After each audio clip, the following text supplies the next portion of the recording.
Eminente presidente, doutor Alexandre Carreira Pacheco, o prazer é nosso de voltar ao juízo de Cariacica, trabalhar no Tribunal do Júri de Cariacica sob a presidência de Vossa Excelência, um juiz que atua com imparcialidade, conduzindo os trabalhos com seriedade, de forma imparcial sempre.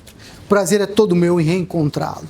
A eminente promotora de justiça, doutora Elaine, é um prazer conhecer Vossa Excelência também, enfrentá-la no Tribunal do Júri de forma democrática.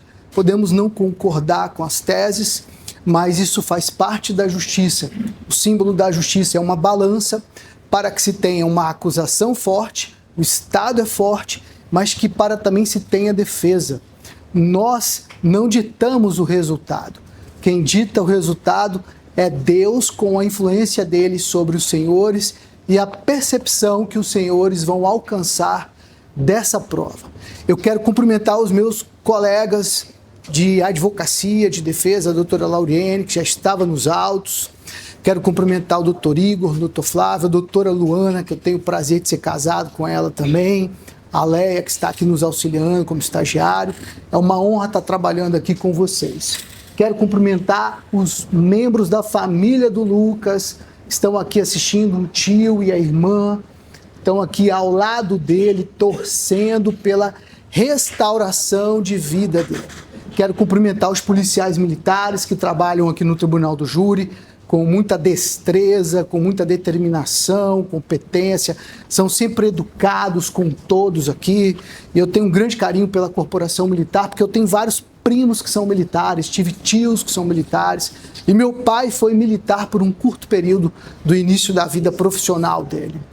Quero também cumprimentar as senhoras e os senhores que estão aqui assistindo o julgamento. Quero cumprimentar o réu, o Lucas, que foi um homem que eu conheci no presídio, conheci ele na semana passada e ele me impactou porque ele já sabia que eu tinha entrado no caso, mas ele não me conhecia.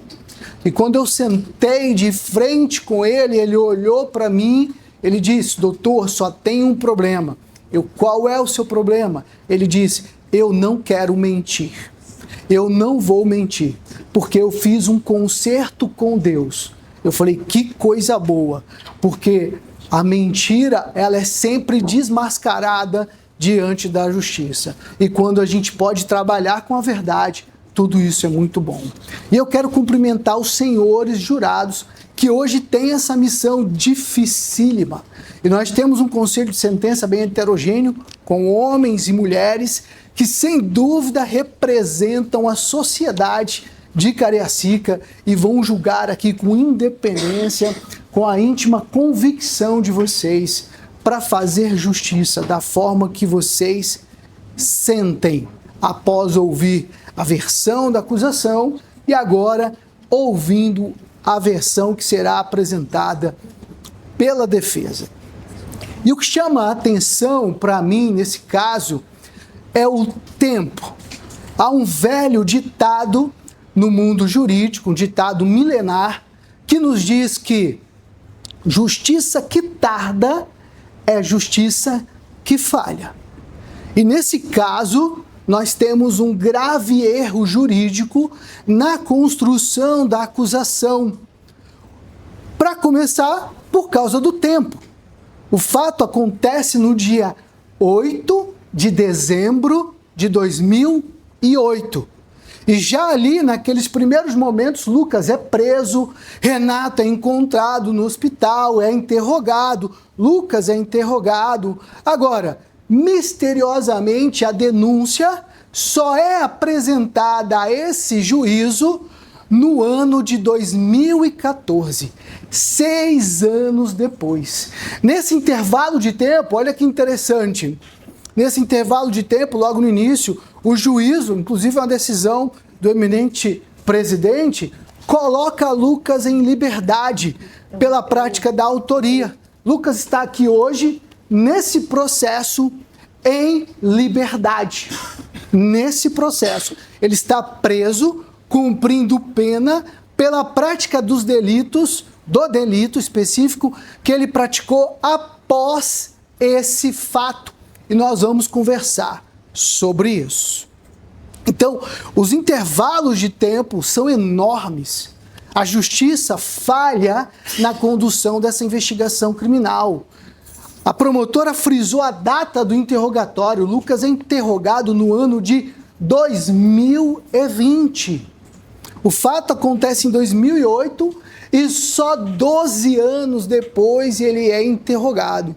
E aí ele senta aqui e traz a verdade, porque ele já tinha sofrido um encontro com Jesus, uma conversão genuína, e decide contar a verdade em juízo para assumir a sua responsabilidade. No presídio, ele não conta nem com a absolvição.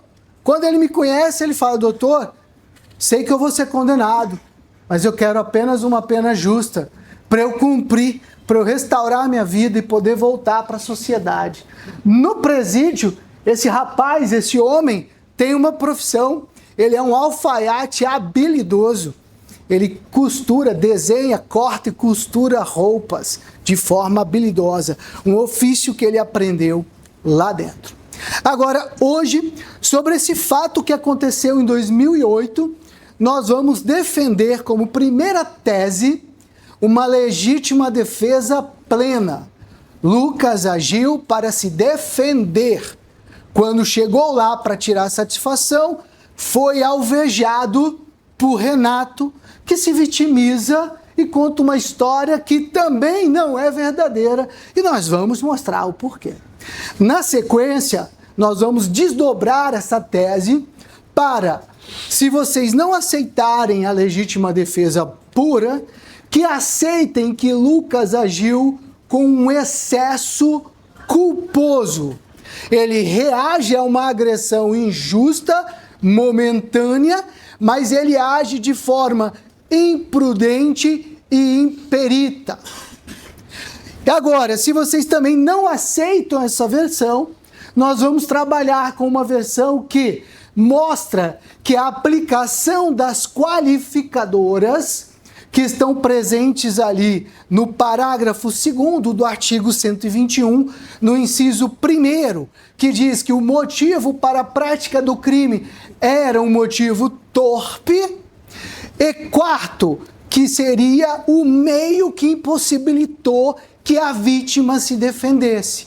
Nós vamos mostrar para os senhores que, no caso, na hipótese de que desejem condená-lo, essas qualificadoras não se amoldam à verdade dos fatos, não só amparada no depoimento de Lucas, hoje aqui no interrogatório, mas também amparada em outras provas dos autos. E ao final, nós vamos pedir aos senhores e senhoras jurados que apliquem o texto legal previsto no parágrafo 1º do artigo 121, que é o artigo que prevê o crime de homicídio. Parágrafo 2º, inciso 2. Então, o primeiro delegado de polícia a atuar no caso, que foi o doutor Germano Pedrosa, um antigo delegado de polícia civil, ele diz que foi um homicídio tentado com a qualificadora do inciso 2º. A qualificadora do inciso 2º, ela nos diz que houve um motivo fútil para a prática do crime. O motivo para a prática do crime foi um motivo fútil.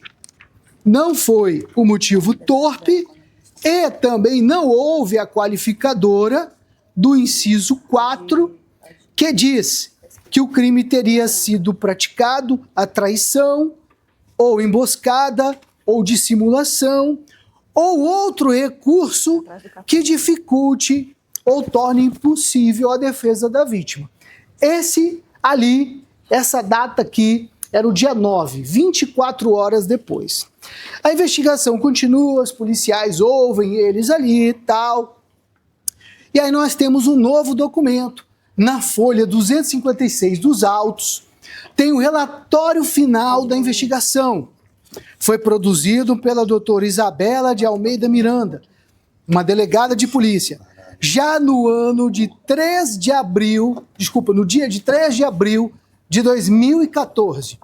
E lá no relatório, a delegada de polícia, ela acusa o Lucas de ser o autor do crime previsto no artigo 121, com o parágrafo 2º, só que agora ela muda a qualificadora. Ela coloca a qualificadora do inciso 4, meio que impossibilitou a defesa da vítima, ou então uma emboscada, uma armadilha.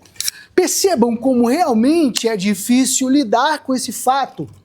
Aliás, porque essa é a magia da humanidade, cada um enxerga as histórias de uma forma própria, com a sua própria consciência, experiência de vida. O primeiro delegado diz que só tem uma qualificadora, e é do inciso 2.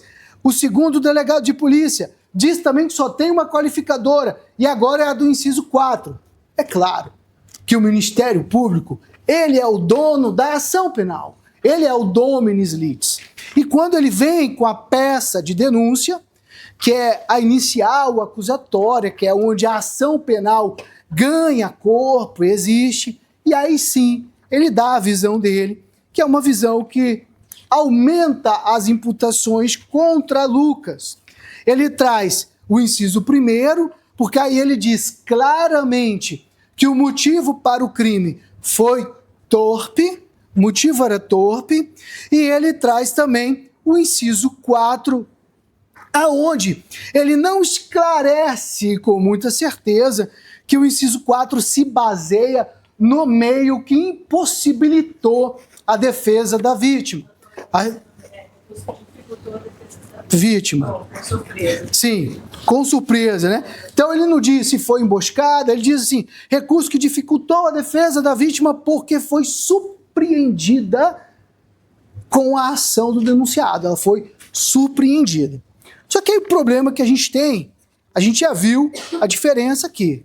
Nota de culpa, relatório final, O local de denúncia. E aí vocês viram o depoimento, o interrogatório do Lucas em juízo, e vocês viram o interrogatório do Lucas hoje. E aí me chama a atenção, por que que o Renato, em momento nenhum, volta em juízo para depor? Ora, ele é vítima. Tentaram matá-lo, ele se defendeu, sobreviveu, e o Renato não vem. E desde o início, a justiça tenta localizar Renato. Desde o início, a justiça tenta localizá-lo. E mais, desde o início, os policiais, eles acham que a versão do Renato, eles sentem que a versão do Renato não é verdadeira. E nós nos sustentamos para dizer isso, para afirmar isso para os senhores, no depoimento do senhor Juscelmo Vieira Machado, que é um policial, um investigador de polícia civil, que foi ouvido no dia 9, quer dizer, um dia depois do fato. Ele, na polícia, senta no auto de lavratura da prisão em flagrante e ele diz, lá no meio do auto, que Renato disse ainda que o autor só parou de atirar porque foi alvejado por um disparo na boca, efetuado por um cliente que estava jogando videogame em seu comércio. Interessante, né? Só que mais à frente, ele diz que também é intrigante o fato de Renato ter entrado em casa, se escondido no banheiro e logo saído, sabendo que o autor estava armado, dando a entender que Renato entrou em casa, apanhou a arma e reagiu ao atentado. Olha que interessante, hein? O policial desconfia da versão de Renato. Agora você imagina que Renato tomou 3 tiros, um no queixo, que a bala se alojou, que a bala transfixou, saiu pelas costas. Tomou um tiro no ombro e um tiro no pulmão. Renato conseguiu fugir para dentro de casa, entrar no banheiro, sair e atirar e acertar o queixo de Lucas, que perseguia ele para matá-lo? Ora, Renato é forte, hein? Forte como um touro para lutar pela sobrevivência. E o policial civil desconfia da versão de Renato. Isso é bem interessante. Bem interessante. E agora a gente esbarra numa outra prova presencial, que é a prova da senhora Simone, a esposa de Renato. Esposa não, convivente, né? Ela viveu com ele ali.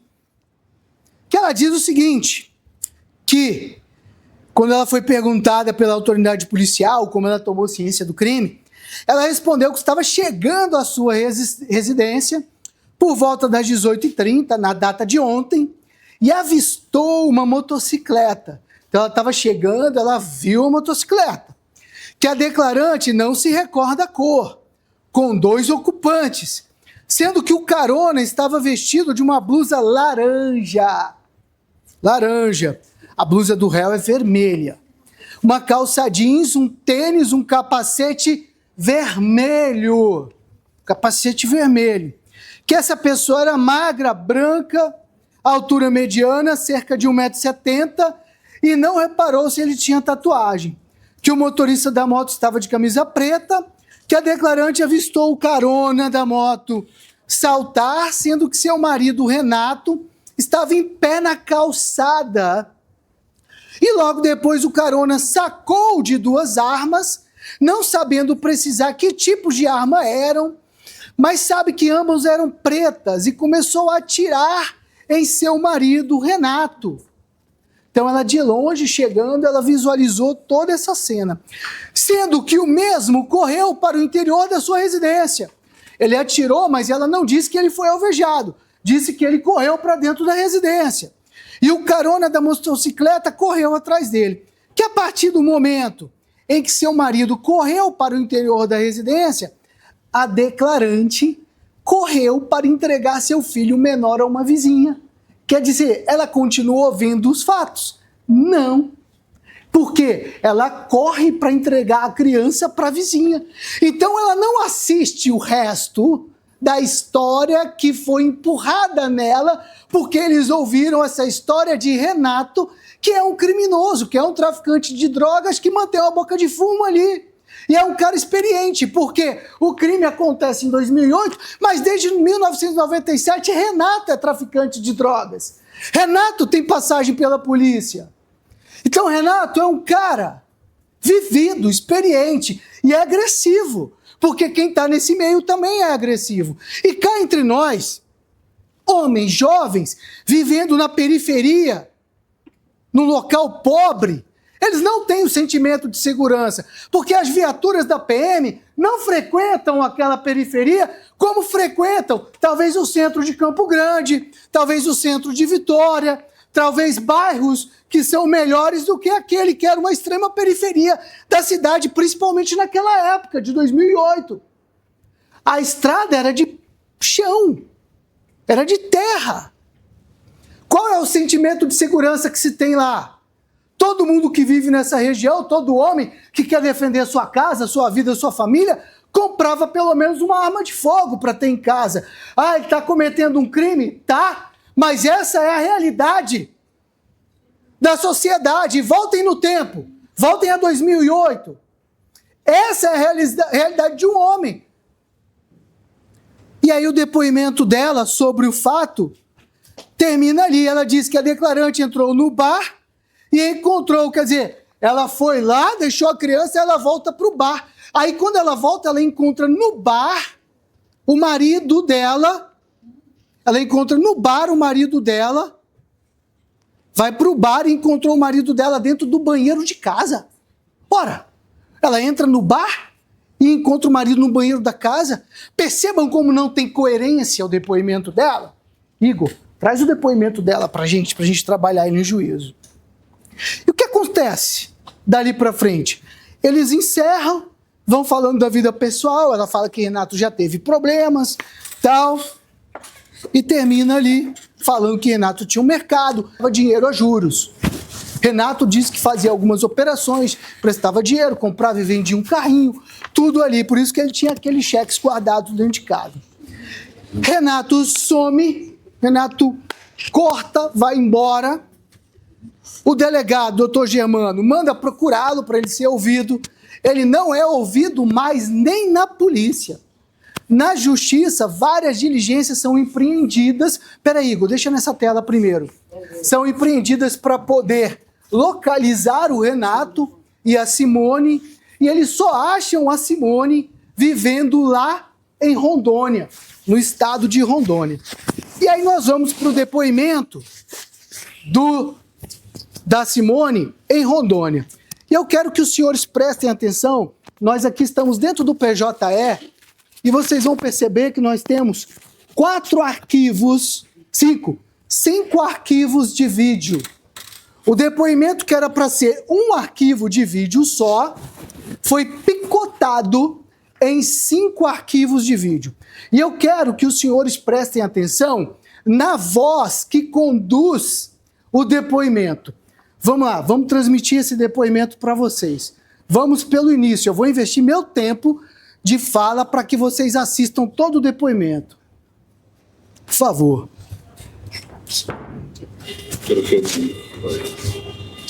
O áudio não é bom, né? Mas o juiz pergunta, doutora Fernanda, né? Esse já é o último, perdão. Esse já é a promotora perguntando. Só fechar aqui.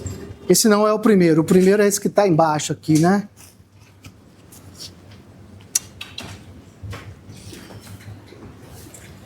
Simone Carla da Silva, você, Simone? Esse é o primeiro. Qualificou ela?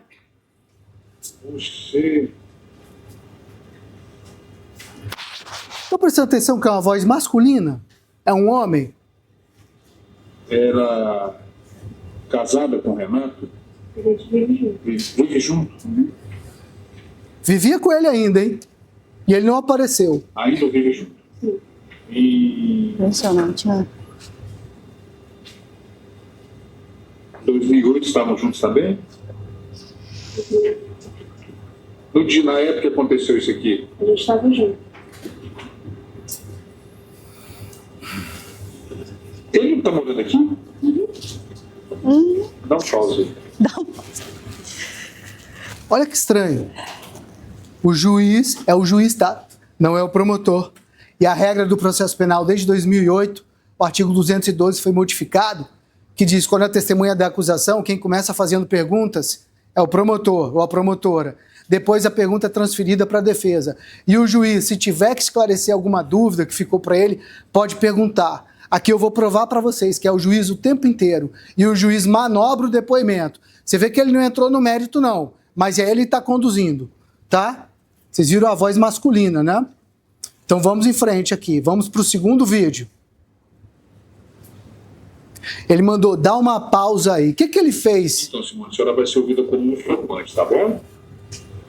Simone, consta aqui dos autos que na data de 8 de dezembro de 2008, por volta das 7h30 da noite, na rua Itaguaçu, número 197, na morada de Campo Grande 2, Cariacica, no Espírito Santo, o Lucas Vidal de Aguiar teria tentado matar o seu marido, o Renato. Você pode narrar pra gente o que aconteceu? A senhora estava presente no dia? Não. Não? Não estava. O que a senhora sabe a respeito dos fatos? A senhora estava presente no dia? Não. Não estava. Eu sei que a gente tinha no mercado e ele estava sentado. Aí o rapaz já chegou atirando. Quem estava sentado? Meu esposo, Renato. Aham. Aí que eu sei que ele correu para dentro de casa, o rapaz acertou ele caiu no chão, ele achou que ele tinha morrido, né? E foi embora.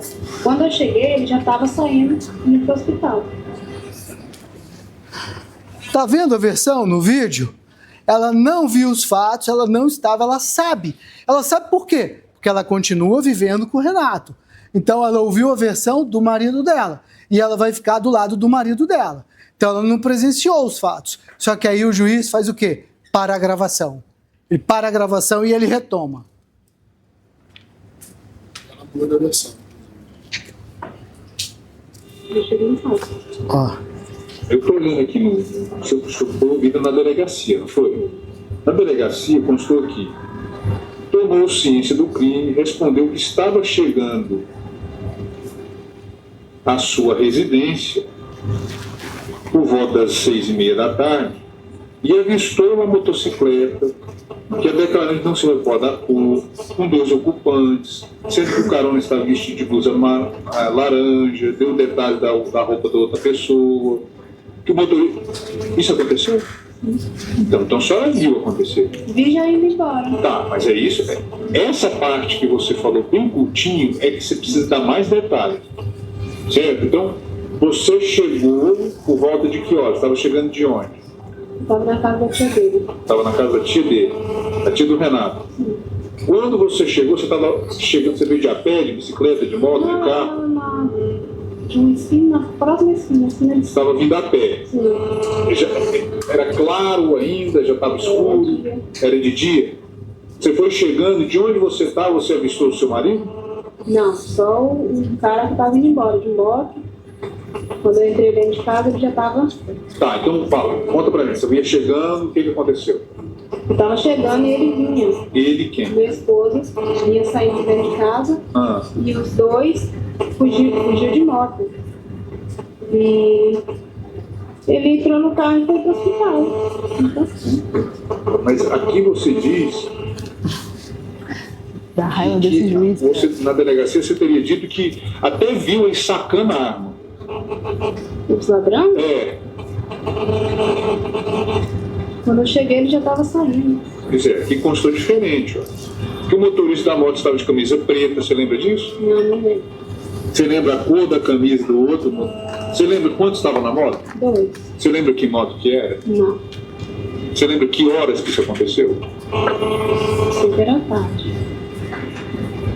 A senhora teria avistado o carona da moto saltar, e sendo que o seu marido Renato estava em pé na calçada. Você viu isso? Correu para dentro. Ah, então a senhora viu isso Mas acontecer. eu estava lá em cima, na esquina. Que eu tava. Então, mas independente da senhora estar na esquina ou estar perto, a senhora Percebam viu. como que ele induz o A senhora viu carona depoimento. saltar da moto? Ele conduz, ele vai conduzindo, ele vai lendo do passado e vai conduzindo Pois é. para manobrar, para extrair o que ele quer. Declarações que a senhora prestou na polícia que a senhora teria visto ele saltar da moto. Só E ele vai lendo as declarações da polícia para ela. Isso é proibido por lei. saltou da moto, e que seu marido estava na calçada, a senhora lembra disso?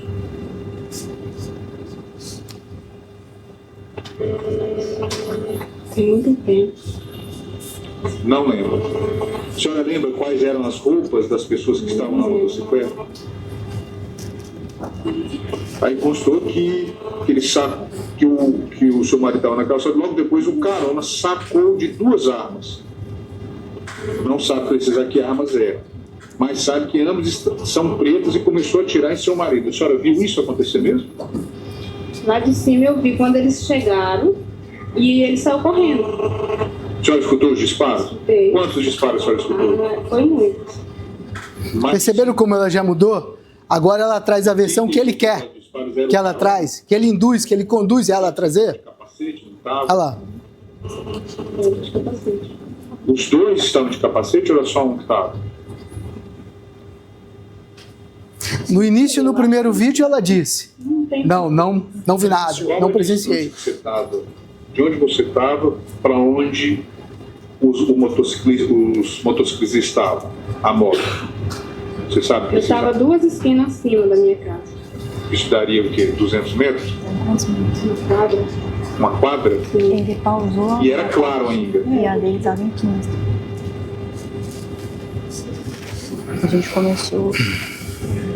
Você viu se o carona, quando efetuou o disparo, você disse que seu marido saiu correndo para dentro da onde? 4 e 10 para Ele passou por dentro do mercado e foi para dentro de casa. E o rapaz que efetuou os disparos, ele deu o disparo e foi embora ou correu atrás dele? Ele correu atrás dele até dentro de casa, acertou ele pelo segundo, né? Ah, Acertou ele pelo vidro do quarto, ele caiu, aí ele foi embora, no carona. entendi. Foi embora. Que quando retornou, você disse isso aqui, ó. Começou a atirar em seu marido, sendo que o Bruce correu para o interior da sua residência e o carona da motocicleta correu atrás dele. E a partir do momento em que seu marido correu para o interior da residência, a senhora correu para entregar seu filho menor à vizinha e retornou. Isso aconteceu? Tá terminando já. Quando retornou, conseguiu avistar o rapaz que efetuou o disparo com seu marido, saindo do banheiro do bar de seu marido, Renato. e montar na motocicleta que estava aguardando. A senhora viu isso? Sim. Onde a senhora encontrou seu marido quando a senhora entrou na casa? Saindo de dentro de casa. Entrou no carro para ir para o hospital. Tá.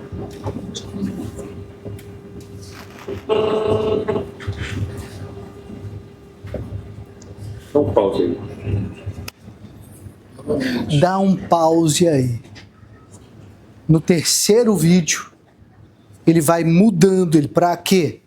Para induzir, na verdade, isso é uma forma de coação psicológica. A Simone, vocês puderam perceber pela imagem dela, ela é uma pessoa simples, que até hoje deve viver numa situação periférica, num relacionamento problemático. Em 2017, o marido dela já cumpria pena por alguns crimes lá em Rondônia.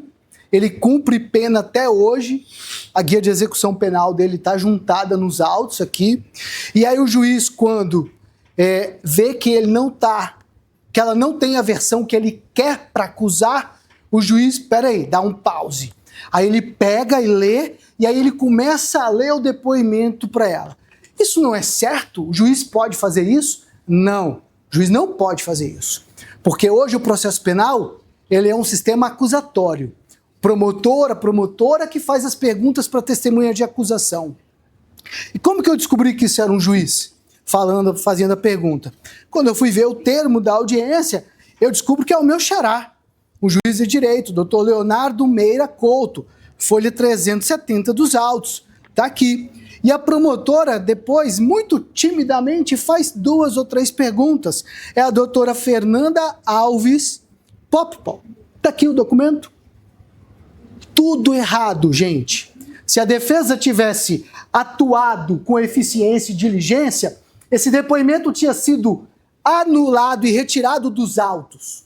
Porque é um depoimento que beira, ele tem um liame sensível ao abuso de autoridade.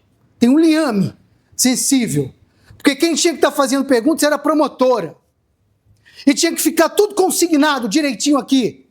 Como é que estava? Porque, inclusive, o processo penal brasileiro hoje impede que você primeiro leia o testemunho e vá fazendo perguntas. Primeiro você tem que perguntar naturalmente. E depois de fazer as perguntas com respostas naturais e espontâneas, depois disso você pode ler o depoimento prestado na polícia e perguntar se a testemunha confirma. Depois disso, essa é a regra do jogo, essa é a lei processual. E dói ver um juiz desrespeitar a lei processual. Mas é o que a gente tem. Para vocês entenderem o seguinte, que a justiça, ela também erra. E sabe por que a justiça erra? Porque ela é a justiça feita por homens. E todo homem, toda mulher é capaz de produzir erros, de praticar erros, de agir de forma equivocada. Principalmente quando a gente está do lado de cá e nós, às vezes, de tanto praticarmos um ato, o nosso couro, a nossa pele fica mais dura e a gente deixa de sentir empatia pelo próximo.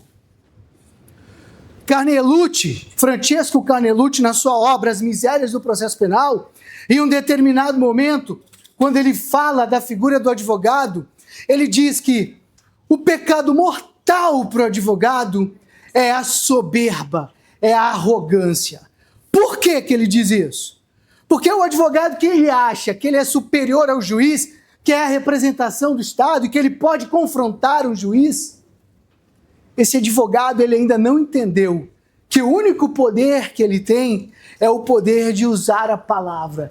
E que nem mesmo o maior de todos os advogados pode contra o menor dos juízes. E é o menor dos juízes quem mais humilha os advogados. Isso é normal no dia a dia da justiça brasileira. É um erro judicial provado no papel e no audiovisual para vocês. Mas vamos seguir em frente com a questão das provas aqui.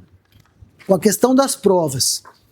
O que é interessante no laudo de exame de lesões corporais do Renato, que foi produzido lá no dia 9 de dezembro de 2008 e que foi trazido à tona, é que o Renato não sofreu nenhum impedimento para continuar trabalhando, ele não ficou afastado dos trabalhos, ele não sofreu nenhuma lesão ali pessoal.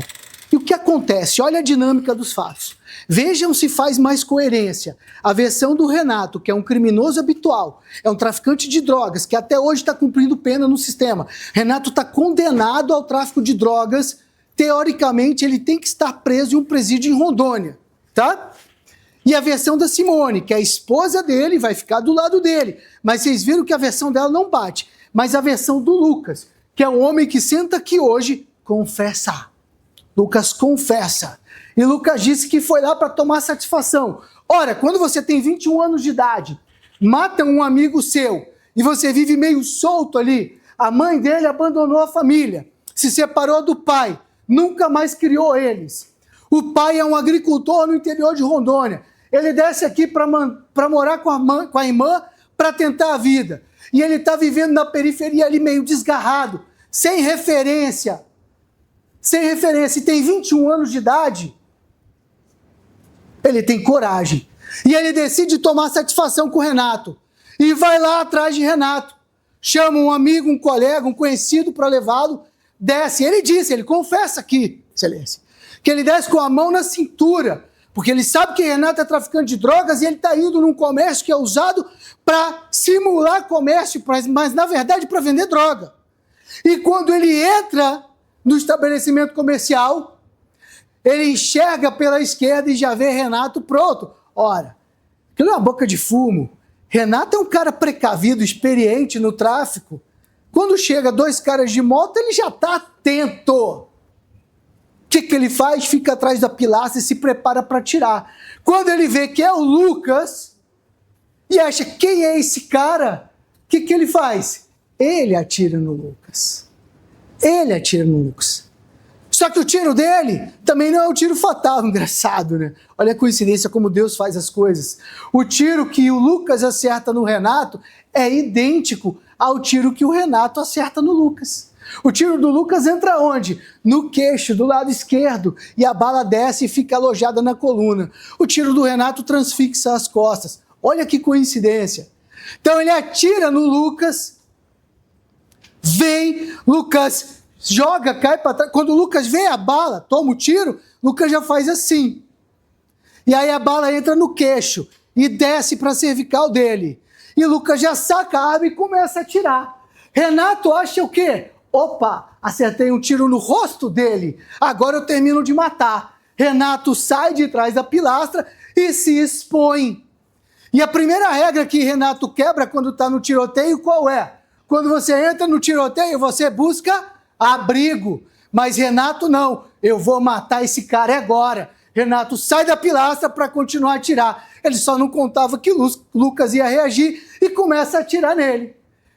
Lucas caindo ali, tombando, começa a atirar nele. E a distância, provavelmente, entre eles é uma distância curta. E Lucas acerta Renato cambaleia e os tiros vão pegando nele.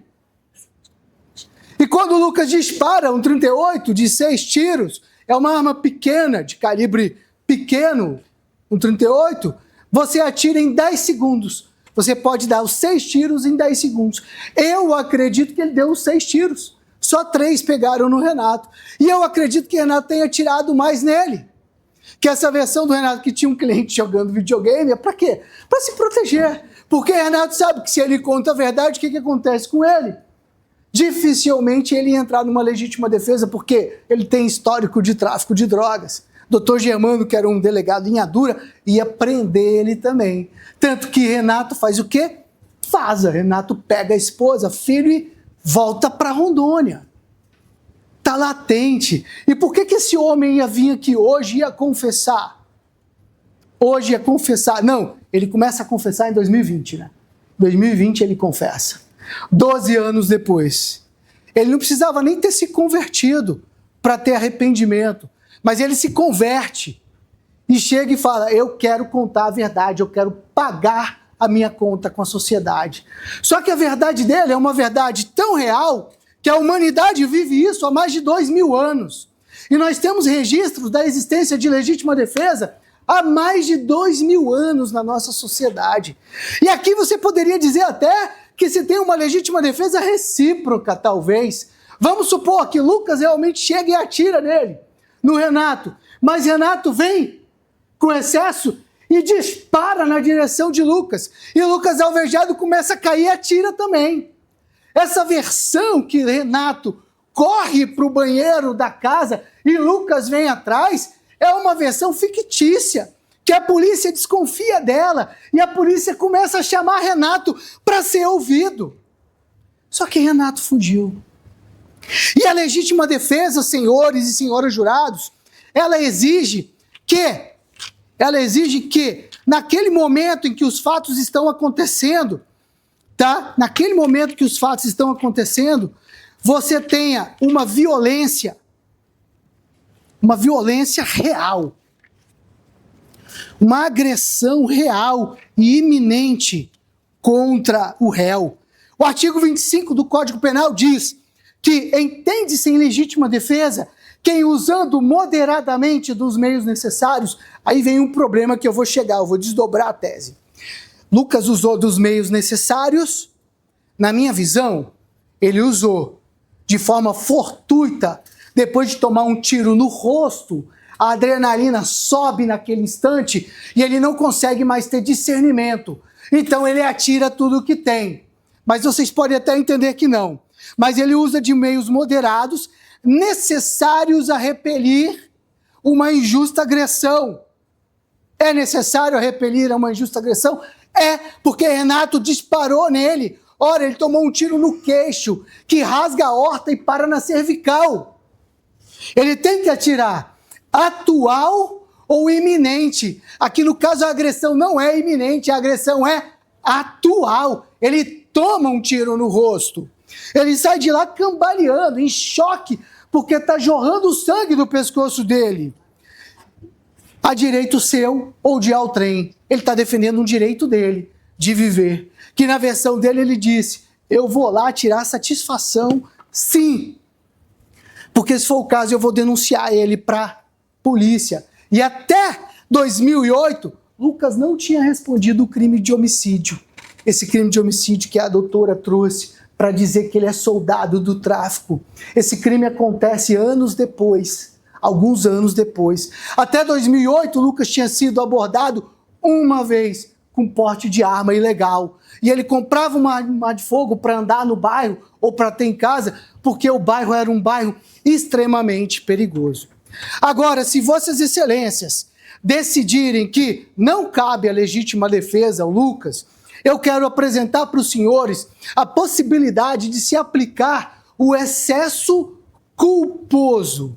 Nós temos um artigo no Código Penal, que é o artigo 23, que ele diz assim, artigo 23, não há crime quando o agente pratica o fato, a inciso 1, estado de necessidade, inciso 2, em legítima defesa. Então não haverá crime. Mas ele tem um excesso punível, que diz assim, o parágrafo único, o agente, em qualquer das hipóteses desse artigo, responderá pelo excesso doloso ou culposo. A hipótese é a de legítima defesa. Mas vamos lá, Lucas, no arroubo de se defender, dispara os 3 tiros que acertam a vítima. Ou dispara até mais, dispara 6, mas 3 tiros acertam ele.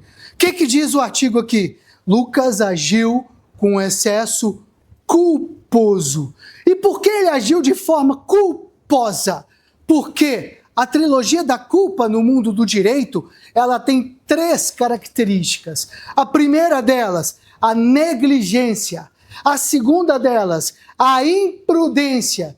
E a terceira delas, a imperícia. Eu posso até avaliar que Lucas agiu com as 3. Lucas foi imprudente, porque se ele sabe que Renato é um criminoso perigoso, ele não tem que ir lá tirar satisfação, não. Ele tinha que ir na polícia, chegar e falar, olha, eu ouvi dizer que é o Renato, investiguem ele, que matou o meu amigo David, que matou o meu amigo na frente da esposa, que a esposa sofreu um aborto de uma criança, a Yasmin, que tinha 8 meses para viver. Só que não. Lucas está ali, criado na periferia, pobre, sem pai, sem referencial paterno para cuidar dele de perto, num lugar perigoso. Ele acha que ele é corajoso e ele quer lá confrontar o cara, saber, foi você? Por que que foi? Já vi muita gente assim. E imagine-se, coloquem-se no lugar quando vocês tinham 21 anos de idade, se a gente já não teve o ímpeto, já se fez algo parecido. Tenham empatia. A empatia que o juiz de Rondônia não teve quando vira o jogo induzindo um testemunho ali.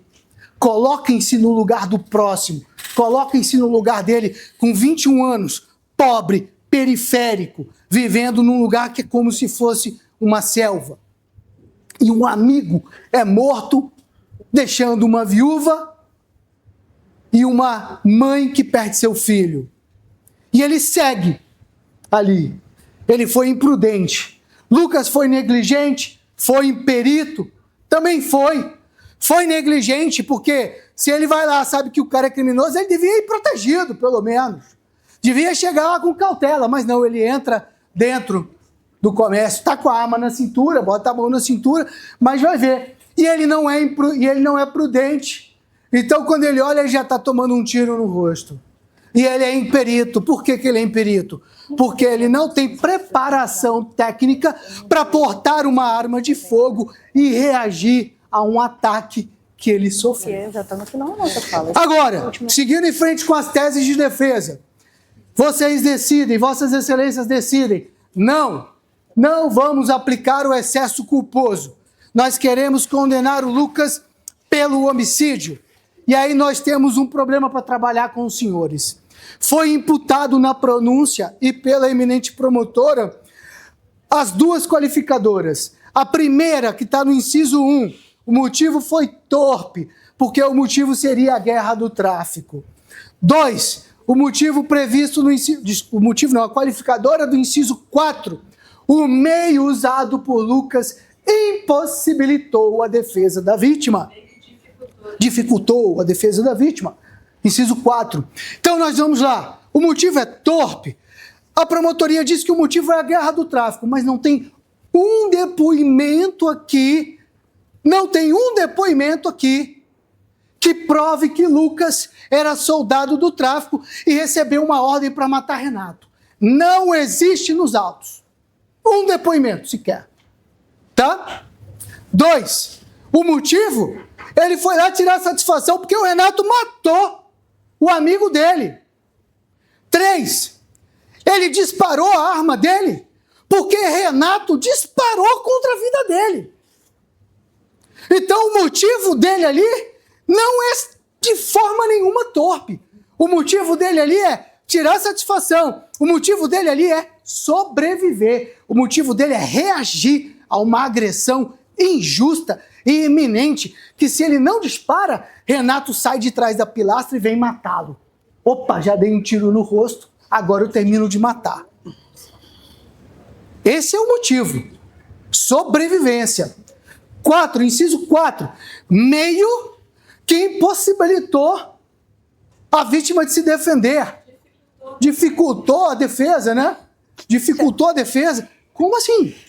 Como assim dificultou? Tem versão da vítima, tem versão da esposa, dizendo que ele correu para dentro de casa, no banheiro, pegou a arma e voltou para atirar. Ou então lá no banheiro ele foi alvejado pela janela. Como dificultou a defesa dele? Se ele fosse menos corajoso, então, se ele fosse menos corajoso e tivesse corrido para fugir, pular do muro, quebrado porteira, tal, ele tinha sobrevivido. A gente não estaria aqui. Talvez estaria pelo tentado, né? Só pela tentativa. Eu retomo a discussão do mérito, do fato que é julgado hoje, para deixar bem claro a versão da defesa e as teses que nós defendemos aqui.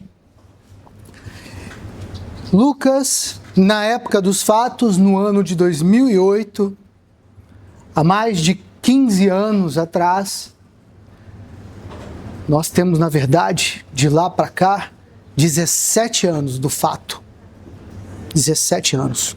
Lucas era um homem jovem, criado pelo pai numa propriedade rural em Rondônia, que vem para o Espírito Santo viver com a irmã, para tentar a vida aqui, trabalhando em subemprego, vivendo na periferia, viciado em maconha. Ele diz que é usuário de droga, e ele começa a andar armado para se proteger, começa a ter uma arma em casa para se proteger, porque o bairro era um bairro violento e até hoje é um bairro violento. Lucas confessou aqui que, devido ao vício, algumas vezes ele sentava na boca e vendia droga para substituir um traficante que saía para comprar alguma coisa e voltava. Ele confessou.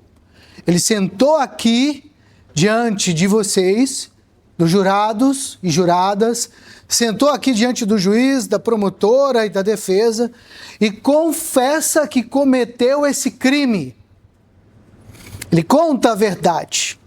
E aí eu me pergunto, durante esses 17 anos, onde está Renato para contar a versão dele? Onde está Renato? Renato sumiu no mundo. A justiça, o Ministério Público, que é forte, que é poderoso, que tem o Estado por trás dele, não conseguiu encontrar Renato.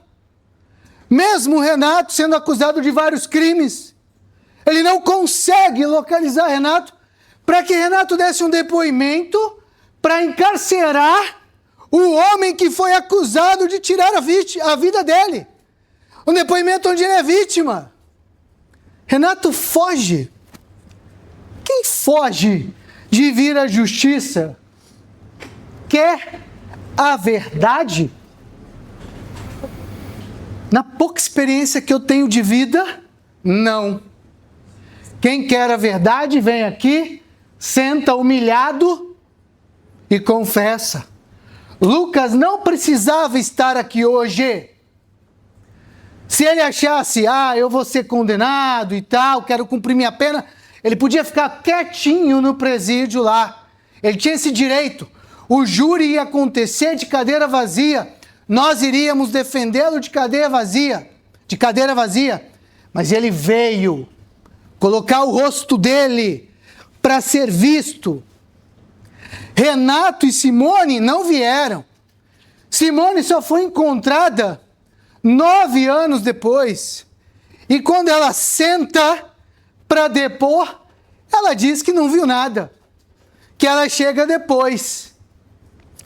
E aí, um depoimento errado, porque o artigo 212 do CPP, talvez a eminente promotora ela viva numa realidade alternativa onde o CPP seja outro, onde o juiz ainda capitaneia as perguntas, e o juiz de direito começa a perguntar, e quando a resposta não lhe agrada, ele diz, pausa o vídeo aí, e ninguém sabe o que aconteceu dentro dessa pausa. E as perguntas começam a vir, ainda não lhe agrada, ele diz, pausa o vídeo aí. E mais, para piorar, eu também não sei em que universo a promotora viva. Claro, ela é um ser humano, eu respeito ela como ser humano, respeito a função dela, mas o Código de Processo Penal também proíbe que se leia o depoimento antes, que se leia o depoimento enquanto se faz perguntas, é proibido por lei. Mas o juiz decide desrespeitar a lei, e eu que sou acusado, vou pagar por isso. Mas está ali. Eu não estou mentindo para vocês. Eu transmiti o vídeo inteiro e vocês ouviram. Pausa o vídeo aí. E vocês ouviram uma voz masculina. E o homem que estava lá era o juiz. O promotor de justiça era uma promotora, na verdade, não tem a voz feminina. Ela diz até que o vídeo maior, com mais perguntas, é o vídeo da promotora, só que ela não transmitiu. Por que isso? E ela quer me apartear. Fica à vontade, transmita, faça a sua parte, por favor. Isso é questão de educação, de fair play com a defesa. Aí ela vem dizer que, porque eu apresentei uma tese de legítima defesa, nós apresentamos e nós desdobramos em várias teses, a defesa está desesperado por um resultado. Na escola do MP que ela estudou, eles estudam um livro chamado A Arte de Vencer o Debate Sem Ter a Razão. Arthur Schopenhauer. 38 estratagemas para ter sucesso num debate. E o último estratagema, Schopenhauer diz assim: se você estiver desesperado para vencer o debate, ataque pessoalmente a figura do seu antagonista, do seu debatedor. É o que ela fez. Me atacou pessoalmente. Tentou descredibilizar a versão que nós trouxemos. Só que eu não sou doido. Eu não sou doido. O que eu disse aqui, o que eu defendi, a legítima defesa, está onde? Está no artigo 25 do Código Penal. É lei federal. E mais, isso aqui foi escrito em 1941. Depois sofreram várias reformas, é uma colcha de retalho. E numa dessas reformas, na década de 80, eles incluíram o parágrafo único no artigo 23. Eu não sou doido, eu não estou desesperado. Eu estou trabalhando dentro do direito. É o direito que, se um dia os senhores ou as senhoras cometerem um crime, poderão ter um advogado de defesa defendendo essas teses para vocês. Se um dia a eminente promotora cometer um crime de homicídio, ela poderá ter um advogado de defesa defendendo essas teses para ela. Se um dia eu cometer um crime de homicídio ou de outra natureza, eu poderei ter um defensor defendendo essas teses para ela. Porque essas teses estão no Código Penal. E essas teses estão nas sociedades humanas organizadas há mais de 2000 anos. Se nós voltarmos na história, enquanto o povo hebreu, 1750 anos antes de Cristo, caminhava pelo deserto e Moisés começa a escrever o livro de Êxodo, Deuteronômio, Números, você vai encontrar a legítima defesa lá dentro. Você vai encontrar até o excesso culposo lá dentro. E depois isso vai evoluindo na sociedade grega, na sociedade romana, que é a que mais nos influencia aos dias de hoje. E você vai encontrar esses institutos de defesa lá dentro. Você vai encontrar o júri popular lá dentro. Mais ou menos em 1070, 1200 depois, você vai encontrar esse júri popular que nós temos aqui, criado na Inglaterra. Lá, inclusive, nós temos 12 jurados até hoje. E sabiam que aqui no Brasil, lá no Império, quando o júri começa, nós temos 12 jurados também. Porque a concepção humana era de que quando 12 homens se reuniam para julgar uma causa, nós tínhamos a sabedoria divina sobre eles, em referência à Santa Ceia. Quando Jesus desce, quando Jesus faz o seu último ato com os homens, a Santa Ceia ali, essa era a referência. Mas depois, no caminho da evolução da sociedade brasileira, nós mudamos o nosso júri e hoje nós temos 7 jurados, para que o resultado nunca seja igual, para que nunca se tenha empate, para que seja sempre definido de vez o resultado. E hoje a versão que vocês ouviram do homem que vem, confesso, o humilhado aqui, é a versão de que ele, aos 21 anos de idade, com ímpeto, foi à venda de Renato, a boca de fumo de Renato, para tirar satisfação. Não tem uma prova nos autos de que ele foi lá com a intenção de matar. Não tem uma prova nos autos que o dono do tráfico em Cariacica mandou o seu soldado lá para matar. E o mais interessante, sabe o que é? Que não foi feito um laudo de cena do crime. Ah, Renato sobreviveu. Não dá para fazer o laudo. Dá para fazer o laudo, claro que dá. Com as marcas de sangue no local do crime, seria perfeitamente possível ter um laudo de cena do crime. Hoje existem peritos especiais em analisar as manchas do sangue na cena do crime, porque a polícia achou, eu já tenho um culpado, eu vou tentar pegar Renato também, vou tentar trazer Renato para um problema, que Renato é problemático, mas Renato é mais esperto que a polícia, e quando ele pode, ele desaparece. Então Lucas vai para tirar satisfação. Lucas vai armado? Vai armado, ele confessou. Por quê? Porque o bairro é perigoso, a Boca de Fumo é num lugar ermo, separado, ele vai por uma estrada de chão até chegar lá, e aí quando ele entra, Renato já está pronto, porque Renato viu a moto chegar. Falou, quem é esse cara que está vindo? E aí quando ele olha para Lucas, de longe escondido, com a arma já apontada, ele faz, cara, meu irmão, veio para me matar, veio para se vingar. Na cabeça dele, ele é bandido, o que ele faz? Atira.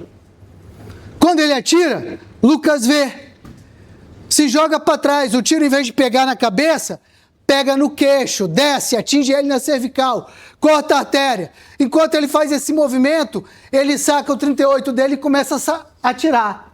Enquanto ele está fazendo esse movimento, Renato que acha, atirei na cara dele, eu vou matá-lo. Renato sai de trás da pilastra e vai para cima. Esse é o erro de Renato. Porque quando ele vai para cima, ele abre o peito. E ele sabe que um homem de peito aberto grande é o quê? É um alvo fácil. É um alvo fácil. A distância era pequena. Um homem de complexão física acima de 1,70 m, de frente, vira um alvo fácil para quem está atirando naquela direção. Naquela direção.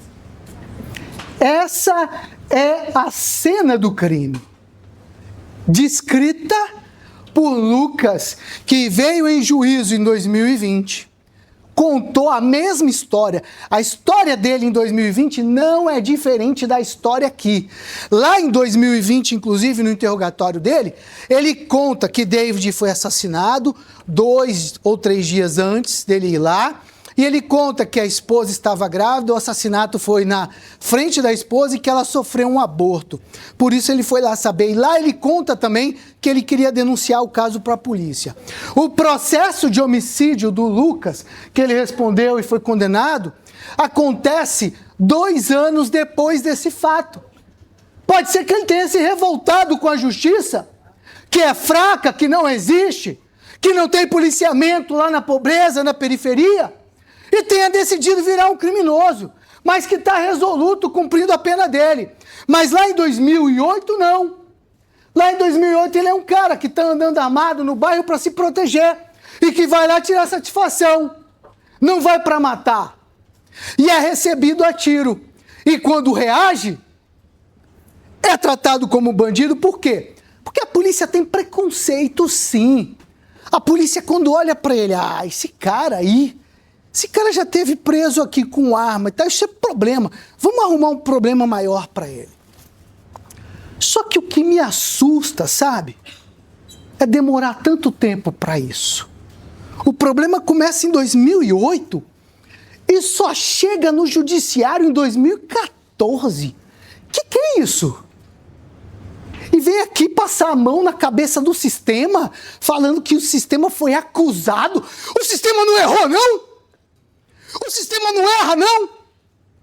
O sistema condenou os irmãos Naves lá em 1937. Os homens foram absolvidos 2 vezes no tribunal do júri. Não sei se Vossa Excelência já ouviram essa história. E aí depois, no recurso de apelação, depois que Getúlio mudou a Constituição, retirou a soberania dos veredictos, no recurso de apelação, o Tribunal de Justiça condena aqueles homens. E sabe como o erro é descoberto? Lá em 37, depois que eles saem da cadeia e um já morreu, eles descobrem que a suposta vítima está viva, morando no Rio Grande do Sul. E a justiça errou. E a justiça errou na década de 90, quando pegou um casal que era dono da escola base em São Paulo e começou a acusar aquele casal de ter molestado uma série de crianças dentro da escola. E aquele casal foi preso e perdeu tudo. E depois, no final, na sentença, a justiça declarou que ela errou. E quem que indeniza aquele casal? Quem restaura a vida deles? A justiça errou quando o homem foi acusado de ser um dos mandantes do assassinato do juiz Alexandre Martins. E esse homem passa 10 anos processado, vai a júri, é absolvido. O Ministério Público recorre e o tribunal absolve, mantém a absolvição. A justiça fez o quê? Errou. E a justiça erra porque ela é feita por homens. E homens erram todos os dias porque o nosso DNA é um DNA deformado pelo pecado de Adão. E nós agimos de forma pecaminosa, errada o tempo inteiro. E nossa personalidade só melhora o dia que a gente busca ter valores éticos, que ainda não é o suficiente. Ela só vai melhorar de verdade quando a gente busca ter uma vida bíblica, quando a gente busca viver com cosmovisão cristã. Aí a nossa personalidade melhora. Isso não quer dizer que a gente vai ser santo, não. Porque a santificação é um processo, mas vai ajudar a errarmos menos. E Lucas errou sim. E é por isso que nós desdobramos essa tese. Mostramos que se os senhores acharem que ele não reagiu, se os senhores sentirem, sentirem no coração, na mente de vocês, que ele não reagiu a uma agressão injusta, ele tomou um tiro no queixo, hein? O depoimento da mulher que ajuda ele, que põe ele no carro, o casal que põe ele no carro, diz que ele estava desfalecendo na rua em Itacibá. Que ele estava morrendo na rua em Itacibá, sangrando. A roupa dele, que o Ministério Público até pediu para trazer aqui. Tudo bem, então. A senhora prova que não existe, igual a senhora provou que existe a acusação de guerra do tráfico. Então, o depoimento dele, o Ministério Público pede para trazer as roupas dele. Trouxe as roupas, estão aqui, mas não apresentou. Por quê? Porque as roupas estão encharcadas de manchas de sangue. O tanto quanto ele sangrou. Mas o Ministério Público quer dizer que a aorta dele não foi cortada, que ele não sangrou nada, o tiro não atingiu nada, ele saiu perfeito, pronto para outra. E aí a gente desdobra a tese, por quê? Caso vocês sintam que não devem aplicar a legítima defesa e absolvê-lo, Vossas Excelências podem entender que o Lucas agiu com excesso culposo, porque Lucas foi imprudente, foi negligente e foi imperito. Imprudente porque não era o papel dele ir lá. Ele tinha que ter ido na polícia reclamar. Mas será que o homem de 21 anos, pobre, periférico, lá em 2008, chegar lá na polícia, ele vai ser ouvido pela polícia? Será? Pensem, viajem, se coloquem lá no tempo. Agora, aí é a imprudência dele, né? Ele é negligente, ele vai lá no local de peito aberto. Porque se ele fosse para matar, quem vai matar, executar, chega de forma escondida, sorrateiramente. Não chega fazendo barulho de moto. Ele teria parado essa moto 500 metros antes e teria ido escondido pelas gretas, pelos cantos, para o Renato não vê-lo. Chegaria pelas costas do Renato e lhe daria um tiro por trás da cabeça. Esse é um assassino. Esse é o assassino que a promotora queria. O assassino, que é o Lucas, entra na porta da frente do comércio. Ora, que assassino é esse que entra pela porta da frente? Que soldado do tráfico é esse que não tem expertise para matar? E aí, ele é imperito. Por quê? Se não tivesse a forte emoção, ele deveria atirar somente para afastar o Renato. Desse um tiro para afastar o Renato. Mas ele é imperito, e ele dá todos os tiros do 38 dele. E acaba acertando o Renato 3 vezes. Também sem risco de morte. Os exames foram feitos no Renato, ele foi tratado ali, tal. Inclusive na região do abdômen ele não tinha lesão nenhuma nos órgãos. Estava bem. Eu não vi o perigo de vida, não. Eu vi falando que foi feito a cirurgia invasiva. A gente pode ler o laudo de novo. Inclusive, a resposta do item 6 e 7 falou que depende de exame complementar. Só que o Renato não apareceu para fazer esse exame complementar. Entendeu? Tô vendo fratura de mandíbula. Não, essa é do Lucas até. Mas o laudo do Renato é bem parecido. A gente leu ele várias vezes para aqui, não tem o risco de morte, não. Sim, doutor. Requisito, doutor. Por favor, doutor. Coerência. Tem o risco de morte? Coerência. É. Em frente. Ele explica que a lesão... Não tem lesão nenhuma no abdômen. O laudo é claro, não tem lesão nenhuma no abdômen. Ele foi atendido, foi feita a cirurgia no pulmão, cuidou dele, foi feita a cirurgia invasiva. O laudo diz que não tem lesão nenhuma no abdômen dele. A gente não aparteou a promotora, mas ela gosta de apartear. E a gente segue em frente, mostrando que as teses nós não são desespero. São teses jurídicas, teses legais que estão previstas na lei. Lucas, se vossas excelências não aceitam a legítima defesa plena, Lucas age com excesso culposo. Ele é negligente, ele é imprudente, ele é imperito. E aí ele vai ser condenado pelo excesso. Agora, vossas excelências também podem dizer que não, nós queremos condenar o Lucas ao homicídio. E aí que nós trazemos mais uma parte da tese. Mais uma parte. A tese que trabalha a análise das duas qualificadoras com o fato real. E essa é a parte mais difícil do direito. Você amoldar o texto penal ao fato. O inciso primeiro, a parte usada pelo Ministério Público, diz que o motivo foi torpe. Diz que o motivo foi torpe. Lucas teria ido lá para matar Renato por uma guerra de tráfico. Mas não tem um depoimento nos autos indicando que ele estava ali por guerra do tráfico. Tem o depoimento interrogatório do Lucas aqui, em juízo, provando que ele foi lá tirar satisfação. Na sequência, Lucas é atacado violentamente, ele toma um tiro no rosto.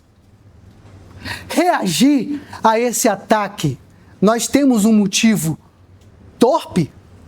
Você contra-atacar um tiro no seu rosto, o motivo é torpe para isso?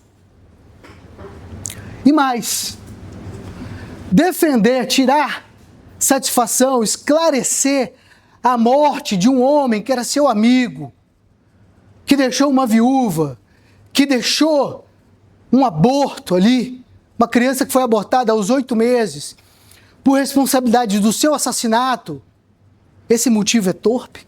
E eu achei interessante que a promotora, ela entrou no conteúdo do áudio, só que os áudios foram indeferidos pelo magistrado, mas ela entrou, ela fez questão de falar dos áudios. Ah, não dá para saber, tem uma mulher ali e tal que diz isso, diz aquilo. Felizmente, Lucas foi sim mal defendido. E é um desespero meu dizer que ele foi mal defendido, atacar os colegas do passado. Não, não é um desespero. É uma análise triste. Uma análise triste. Porque há 25 anos, trabalhando no plenário do júri, eu sei que em grande parte, talvez em mais de 95%, os réus são mal defendidos. São mal defendidos. E a defesa, além de ter dificuldades em gerais, porque ela é dona de um negócio, de um escritório de advocacia, ela não tem a estrutura da acusação, e nesse caso aqui a acusação, com toda a infraestrutura poderosa do Ministério Público, ela faz pouco caso. Ela faz um caso desse aqui demorar quase 20 anos. Isso tinha que ser vergonhoso para o Ministério Público. Não tinha que vir aqui bater na gente, não. Tinha que vir aqui pedir desculpa, porque demora 6 anos para processar um réu. E depois demora mais de 10 anos para trazer um processo aqui. Eu não tinha que ter vergonha de falar do erro dos meus colegas que defenderam, não. Eles é que tinham que ter vergonha de um processo desse, de um réu só, demorar tanto tempo para ser julgado. E isso é a prova que eles erram. Isso é a prova que eles pecam, que eles estão encastelados e não querem ver a realidade da sociedade, do que acontece no nosso meio.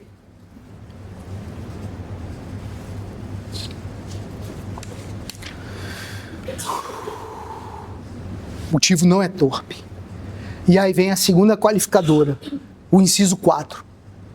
O inciso 4, que conforme a denúncia, a pronúncia, diz que foi um recurso que dificultou a defesa da vítima. Dificultou ela se defender. Ora, nós temos uma troca de tiros. Lucas entra no comércio de peito aberto, toma um tiro no rosto. Ah, querem acreditar na versão da promotora? De que ele atirou primeiro? Ele atirou primeiro, né? Então Renato, mesmo assim, atirou nele.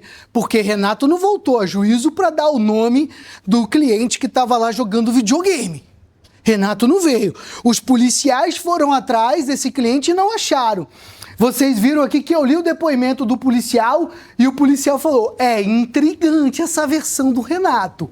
Renato, claro que ele não queria assumir que ele estava armado e deu uns tiros no cara. Renato queria ficar fora de problema. Renato é traficante, é criminoso profissional. Desde 97 ele tem problema com a justiça. E ele tem problema com a justiça até hoje. Além de ter problema com a justiça aqui, ele foi embora para Rondônia, foi condenado lá por tráfico de drogas. Enquanto isso, o Lucas está trancafiado, cumprindo a pena. Lucas tem 32 anos de pena, já está preso há 2, está tendo remissões porque está trabalhando lá dentro. 12 anos. E ele ainda tem muita pena para puxar. E ele não vai sair do fechado e vai para a rua. Até se vocês absolverem ele, ele não vai sair do fechado e vai para a rua. Lucas vai ter que progredir para o regime semiaberto, vai continuar trabalhando, vai continuar mostrando para o sistema que ele se recuperou, que ele mudou de vida, que ele não vai ter mais problema. Depois ele vai para o regime aberto, aonde ele vai ficar na rua e vai ter que comparecer uma vez por mês no sistema para assinar uma declaração de comparecimento, de bom comportamento. Lá no futuro ele pode ter uma liberdade condicional. Essa vai ser a vida daquele homem ali. Ele não vai sair daqui, como a promotora disse, pela porta da frente, livre, leve e solto, pronto para voltar a praticar crimes. Não é essa a verdade dos fatos. Não é essa a verdade da história do Lucas.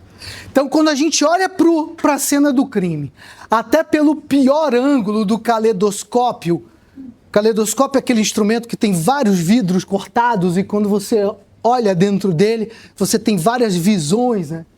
Vamos olhar então no caleidoscópio pela visão da promotora, aonde o Renato é vítima. Ali, Renato é vítima. Ora, Renato sobreviveu, Renato está vivo e Renato fugiu. E Renato não disse o nome da pessoa que atirou no Lucas. Agora vamos olhar pelo caleidoscópio, pelo prisma do caleidoscópio da defesa. Lucas confessa, tá aqui, confessa, diz que foi tirar satisfação. Chega lá, atira no Renato. Não atira. Chega lá, Renato atira nele, ele atira no Renato. Eles trocam tiros.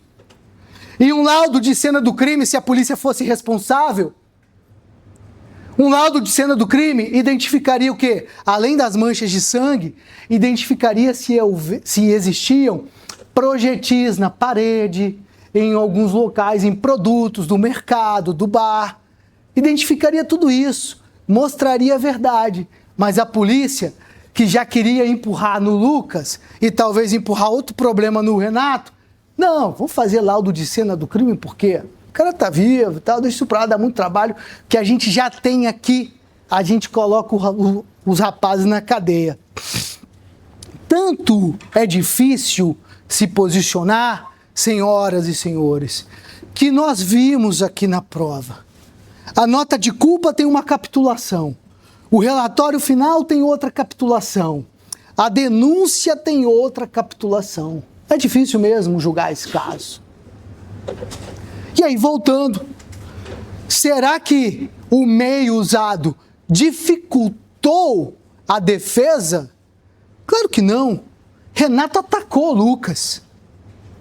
Lucas se defendeu, eles trocaram tiros. Percebam que não existe uma versão que corrobore a versão de Renato. Até mesmo a mulher dele, a esposa dele, quando chega para depor em juízo, ela começa dizendo que não viu nada. E no depoimento dela, até na esfera policial, que ela é conduzida pelos policiais, ela diz que ela está chegando no bairro ali, na entrada. Lá ela diz que ela está a 1 ou 2 quadras de distância. E aí ela vê eles descendo da moto com 2 armas. De 1 a 2 quadras de distância, a gente tem uma distância de pelo menos 200 metros. E ela diz que quando começa o tiroteio e ela ouve vários tiros, o que ela faz? Ela entra na casa da vizinha para guardar a criança. Então ela viu o desenrolar da história? Claro que não. Porque a história teve o desenrolar muito rápido. Essa troca de tiros foi extremamente rápida. Então essa qualificadora de que o meio usado dificultou a defesa da vítima, ela também não é cabível. E aí vossas excelências condenam o Lucas pela prática do homicídio previsto no artigo 121. E nós vamos além. Vamos além. Vamos pedir aos senhores que apliquem ao Lucas o conteúdo do parágrafo 1º do artigo 121, aonde tem a previsão legal que, se o crime for praticado sob o domínio de violenta emoção, logo em seguida, a injusta provocação da vítima, o juiz poderá reduzir a pena de 1/6 a 1/3. Então, Lucas entra, toma um tiro ou troca tiro com o Renato. Você tem o quê? Uma violenta emoção. Porque numa troca de tiro, a sua adrenalina vai lá em cima. Você vai sobreviver, você vai brigar para sobreviver. Ali. E ele reage a uma injusta agressão que é atual. Atual. Ele tomou um tiro no rosto. No rosto. Ele está em choque. Ele está atirando em choque. Cambaleando para trás em choque. Essa é a realidade. E por sorte, ele acertou o Renato. Porque Renato saiu da pilastra para vir matá-lo. E aí ele repeliu o Renato. Quando o Renato é alvejado, o Renato vai fugindo ali, talvez rastejando, engateando para o banheiro, para poder sobreviver. E aí a defesa também pede a vossas excelências que apliquem esse dispositivo de lei previsto no parágrafo 1º.